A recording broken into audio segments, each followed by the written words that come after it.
My name's Gary Cartwright. I'm the publisher of EUtoday.net, here in the European Parliament today in Brussels with Michel Terestchenko and Olena Terestchenko, really to discuss the situation regarding the relationship between the EU and Ukraine as Ukraine asserts its European identity more and more, and as the EU tries to open its arms to Ukraine to embrace Ukraine in the hope of Ukrainian membership of the Union sooner rather than later. We know that following the events in Maidan, there's been a lot of unrest, uncertainty, instability, political uncertainty and instability, centering on Kiev. And I'd like to turn first of all, Olena, a former deputy of Kiev. Where are we at the moment, would you say? Following on from Maidan, where would you say the situation is today? Where do you think we're heading in the short term? Unfortunately, our revolution of dignity has not been finished yet. It just starts because the system has not been changed. We change just the faces, but all the corruptive schemes that functioning before, unfortunately, they are still functioning. And we could not accept it, because a lot of people, they gave their lives for our dignity future. So now is our duty, the duty of every Ukrainian, to continue the fight with corruption and to continue the struggle for our European future. And we do it now.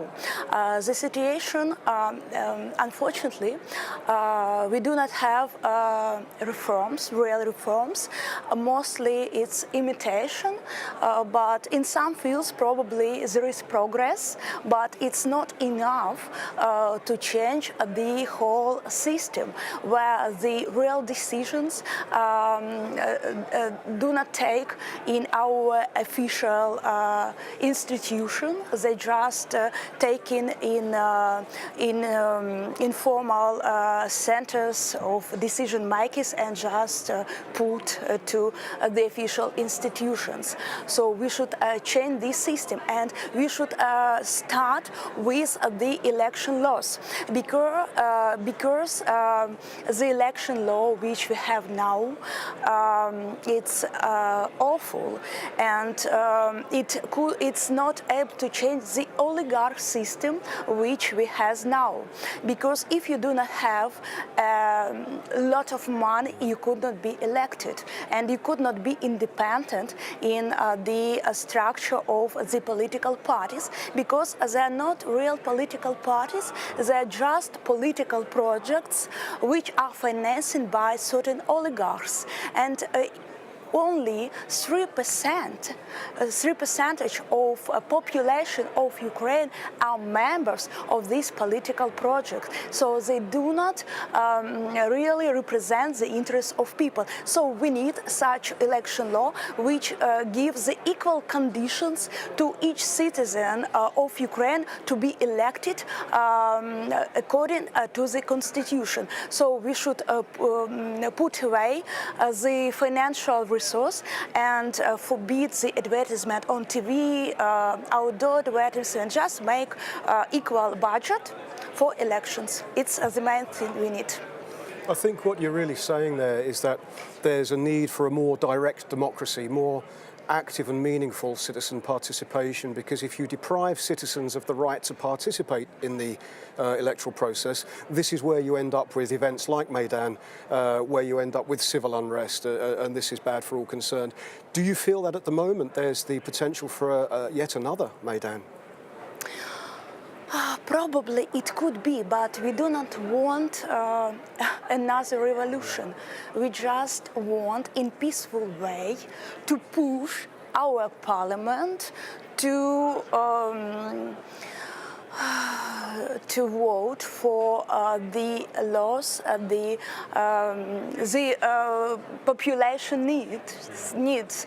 But it's very difficult because, unfortunately, our parliament and our councils, it's a business club. where the deputies do not represent the interests of people, and they represent their own business interests or the interests of the people who delegate them to these institutions. So we hope that we could do it in a peaceful way. But our people, they could not wait so long, and we do everything possible and impossible to change the situation. We do not count on the European Union. We know that it's our own task. It's the task of the citizen of Ukraine to change our country. Michel, Mayor of Glukhiv in Ukraine.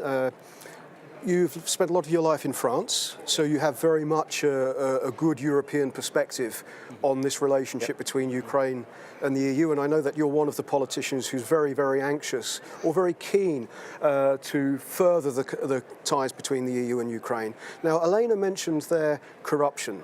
When we're talking about the future relationship between the EU and Ukraine, this word corruption seems to come in the first paragraph of every discussion. Do you think that sufficient reform has been made? If not, will it be made? More importantly, is there the will within the political elites for reform? Well, Gary, to make it short, we have lost 4 years. After Maidan, there was a fantastic enthusiasm.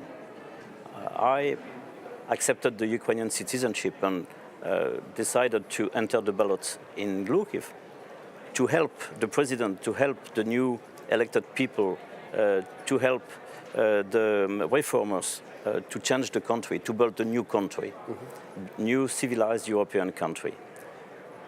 I had fantastic hopes.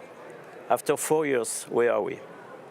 Well, in Glukhiv, yes, we have demonstrated that it is possible to work without corruption, but we are an island in the middle of the ocean of corruption, and we cannot go any further because the governor, the procurer, the chief of police are corrupted. The member of parliament, which is in our circumscription, is one of the most corrupted person, and we are bothering just because we are showing that it is possible. At the higher level, which would be the oblast or the country, my diagnostic is very severe. We have lost 4 years. In 1 year, we will have election. But in the last year, it's impossible to change, unfortunately, the perception of the people. The confidence has disappeared. The hope has disappeared. We are losing the war on corruption because we did not even start it. We are losing the war on reform because they are just imitation of reforms. And sometimes they end up to even more corrupted systems than now. We are losing economic war because there is no investment, because there is corruption. We are losing the war militarily. I was on the front not long ago, and the shape of our army is really cannot make me optimistic about the result of any war. There is a lot of corruption also in this field, unfortunately. But the mentality, the hope, the ideal of Maidan, the ideal of the all big elections that happen in Ukraine has not changed. The Ukrainians still want to be a decent European civilized country with perspective for their children. And because this hope has not changed, there is hope still for Ukraine. But what will happen next year? Next year will be elections. President Terestchenko is a loser. He has no more credential to be anymore the president of Ukraine. His rating is probably 7 to 8%. It will end up like Yushchenko with 4 or 5%. He has not even a chance. Alternative is Yulia Tymoshenko. Yulia Tymoshenko is a talented political person, but she's not a new person. And she will probably, we see now that she goes to the US quite often. She tries to get the support from the US. And people are so fed up. I have felt in those days in the parliament, Ukrainian fatigue. So people are so fed up with what's happening now in Ukraine. So they are ready maybe to support Yulia Vladimirovna. If they do so, next year we will have the president, that we will try to create some negotiations, some ties with Russia. because we know that Putin and Yulia Vladimirovna are in talking terms. Yes. I mean, there's things like this. But we are not ready for that. Ukrainians will never accept, because they keep their hope very strong to be a European independent civilized nation. So we are not ready for any concession, any negotiation with Russia. It's impossible as long as Crimea is occupied, Donbass is occupied, they're killing our guys every day. We will not accept any negotiation. So I am very afraid that next year, after the election, that Terestchenko will lose, or even worse probably if he's re-elected. And with the arrival of President like Yulia Vladimirovna, whatever talented she could be, we go to an explosive situation in Ukraine. And that's what I would like to make the parliament aware. We are 1 year before the great crisis of Ukraine, which will probably end up in a kind of dislocation or Balkanization of Ukraine if we don't do anything. So I see here a lot of goodwill of the people. I see a lot of generosity. I see a lot of willingness to help. But now we have to be radical. There is no more 1 second to lose. I mean, we have to tell those Poroshenko, Lutsenko, Avakov, and all the people there. I mean, it's finished. You have no more time. I mean, we have now to make radically the anti-corruption court. We have to change the electoral law, as very rightly said Olena. We have to make it possible to give perspective to our people, because what's happening now, and I see it in Glukhiv, maybe even more than in Kiev, people are just massively leaving the country. They want to leave Panovamu, live the new life. But now they are going to live Panovamu in Poland or in Germany, but no more in Glukhiv or in Kiev. And that's a catastrophe. We are emptying Ukraine of the young, hard-working, ready to build their life people of Ukraine. And that's a catastrophe. This is filling up the dream of Putin to empty Ukraine, or at least the east part, and to have between Russia and European Union like a buffer zone, a no man's land, without any laws, corruption, contraband, and everything. This, in Glukhiv, we don't want this. We want to be a European small city with a nice perspective, and we want to build our future the right way. But that's what I try to say today to the Euro Parliament. You mentioned the illegal annexation and occupation of Crimea. Of course, it's very much the case, and I think this is lost on a lot of people, that when Putin ordered that invasion, that annexation, he became the first European leader to do that to another European country since Adolf Hitler did it to Austria. Now, those are strong words, but that's the fact. You're perfectly right, Gary. There's a lot of discussion here in the EU institutions, not just the Parliament, but the Commission and also the Member States, of relaxing the sanctions on Russia. What are your thoughts on that? Well, as a former Frenchman, I like diplomacy. I want to sell perfumes, Airbuses, Citroën, and everything to the whole world. And I would like everybody to be very friendly with everyone. But as now a citizen of Ukraine, I have to say, we have to get ready for the war. It is coming. I mean, the signs are numerous. The corruption in Ukraine is the opening gate of this war, because it will start there. So let's fight definitely the corruption in Ukraine. We have showed in Glukhiv what it is possible. So it's possible in all the cities of the world, because Glukhiv is the poorest city in Europe. So we could do it everywhere. Let's try to respect the ideal for which so many people were killed in Maidan or at the front. Let's use the time they give us and protecting our borders to make those changes, because if we don't do them before next year, we will have the war. Olena, obviously Michel and yourself have been here really to talk to individual MEPs of the various political groups about the idea of Ukraine as a part of the EU, Ukraine as a European country. You've been here for a day or so. What do you think you've achieved thus far? What positives will you take back to Ukraine with you? from the European Parliament. From your discussions with MEPs and others? Yes, we have a lot of very interesting meetings here with the deputies, also with the group of support of Ukraine. And for us, it's very important to come and to explain because a lot of politicians, of European politicians, they are too tired from the corruption and they just not believe that Ukraine would manage to get rid of it in the nearest time. That is why we come and we tell that we are very strong and we are ready to struggle for our own country. It's the position of all the Ukrainians. We do not afraid anything because a lot of people, because of their position, they're pushed from all the sides. For example, when I was the deputy of Kyiv City Council, my car was burned. I have had injuries and a lot of unpleasant things, but it's our country and we are going to continue this fight for our future, and we are very optimistic. We are sure that Ukraine has a great potential, and there are a lot of patriotic people who are ready to work for Ukraine and not go to the politics just to make a business club there.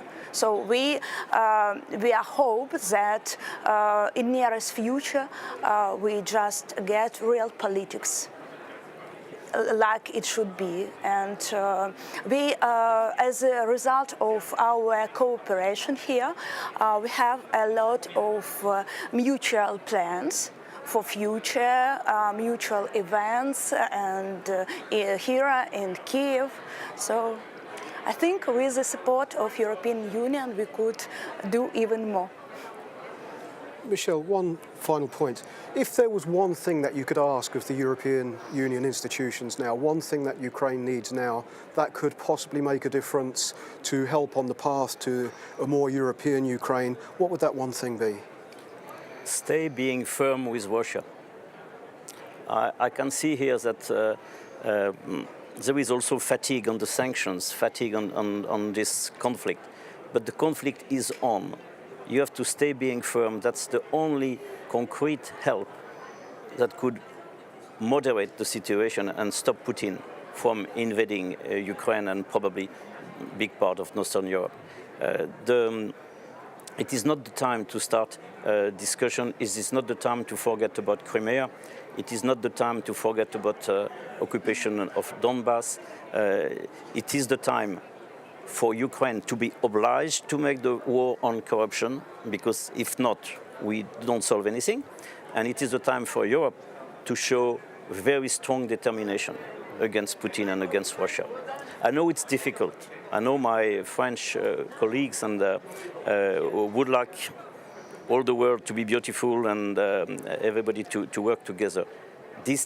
We are not in this situation right now. And in Ukraine, we are building the border of Ukraine, the eastern border, which is the eastern border of Europe. So we try to do everything possible. So this border will be on the east of Ukraine, not on the west of Ukraine or not in the middle of Ukraine. But we need your support.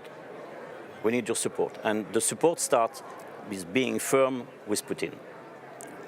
Well, Olena, Michel, I hope that one thing you both take away from this place with you following this visit is the fact that there is a great deal of sympathy and friendliness here towards Ukraine. Yeah, it is. And I hope that that's come over. I really do. And let us look forward to the day in the near future when there's more Europe in Ukraine and more Ukraine in Europe. Mm-hmm. Hopefully. Thank you very much. Yeah, thank you. Slava Ukraini. And we Slava highly Europe. appreciate what the Europe makes for Ukraine. Yeah. Yeah. Okay. Thank you. Thank you.